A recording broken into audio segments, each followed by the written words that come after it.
নামে ফ্যাসিস্ট সংগঠনগুলো মাঠে নামছে। গোয়েন্দা সংস্থা সরকারের দৃষ্টি আকর্ষণ করছি, কোন বিশৃঙ্খলা যারা যেন করতে না পারে সে ব্যাপারে আমাদের সাংবাদিক বন্ধুগণ, এলাকাবাসী, দেশবাসী সবাই দৃষ্টি আকর্ষণ করছি, কোনোভাবে কোনো বিশৃঙ্খলা যেন না হয়। আমার ইত্তেদায়ী শিক্ষা উন্নয়ন বিশৃঙ্খলা করবে না, আমরাও করবো না, আমরা সরকারের সহযোগিতা করবো। সবাইকে ধন্যবাদ। আসসালামু আলাইকুম। শিক্ষা উন্নয়ন বাংলাদেশ।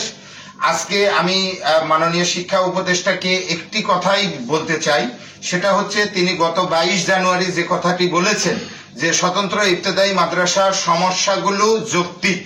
তো এই বিষয়ে আমি বলতে চাচ্ছি যে তিনি যেহেতু স্বীকার করেছেন যৌক্তিক, এখানে আমাদের আর যুক্তি উপস্থাপন করার কোনো অর্থই নেই। আমরা এখন বলতে চাচ্ছি মাননীয় শিক্ষা উপদেষ্টা আমাদেরকে নিয়ে বসেন এবং কিভাবে এই সমস্যার সমাধানগুলো দ্রুত গতিতে করা যায় এবং এই 40 বছরের অবেতনভুক্ত শিক্ষকগুলি তাদের দাবি আদায় করতে পারে সেই বিষয়ে আমাদের পরামর্শ নেন। আমরা আছি ইনশাল্লাহ আপনার সাথে। আসসালামু আলাইকুম।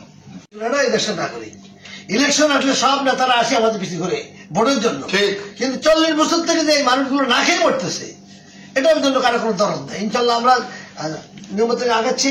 সামনে কাউন্সিল করার পর বৃহত্তর কর্মসূচি ঘোষণা করবো ইনশাল্লাহ। এবং সরকার এখনো বুঝে না আমরা কারা, সেটা বুঝাই দিব আন্দোলনের মাধ্যমে।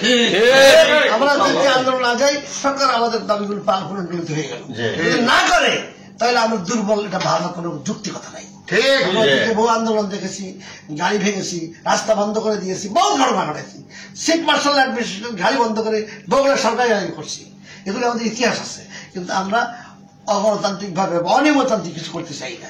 ইসলামী শিক্ষা উন্নয়ন আদর্শে বিশ্বাসী, আমাদের ইসলামী আমরা ইবতেদায়ী শিক্ষা উন্নয়ন আদর্শে বিশ্বাসী, এবং যারা ময়দানে আছে তাদের দাবির সাথে আমরা কোনোদিন মত নেই, একমত, এবং তাদের তারা দাবি জোরদার করুক, আমরাও তাতে আছি। কিন্তু আমরা সরকারকে এখন বিব্রতকর অবস্থায় ফেলে কিছু করতে চাচ্ছি না। তবে সরকার যদি নিজে বিব্রত হতে চায়, আমরাও ময়দানে যাবো ইনশাআল্লাহ।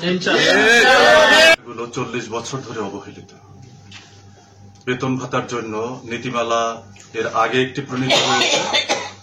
5ই আগস্টের অভ্যুত্থানের পরে স্বতন্ত্র ইবতেদায়ী মাদ্রাসার নীতিমালা 2025 খসড়া পরিণত হয়েছে। আমরা জোর দাবি জানাচ্ছি এই নীতিমালা দ্রুত বাস্তবায়ন করে অল্প সময়ের ব্যবধানেই স্বতন্ত্র ইবতেদায়ী মাদ্রাসার শিক্ষকদের বেতন ভাতা চালু করা এবং পর্যায়ক্রমে তাদের চাকরি জাতীয়করণ করা। শিক্ষা প্রতিষ্ঠানগুলো বিগত 16 বছর ধরে কোন ধরনের সহযোগিতা পায়নি।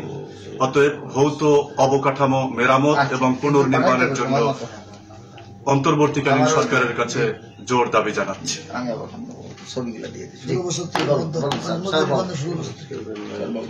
মঞ্জুরি বন্ধ রয়েছে। মাদ্রাসা শিক্ষা বোর্ডের চেয়ারম্যান মহোদয়ের দৃষ্টি আকর্ষণ করছি, দ্রুত বন্ধ মাদ্রাসাগুলোর অনুমোদন দেয়া, এগুলো চালু করার ব্যবস্থা করবেন।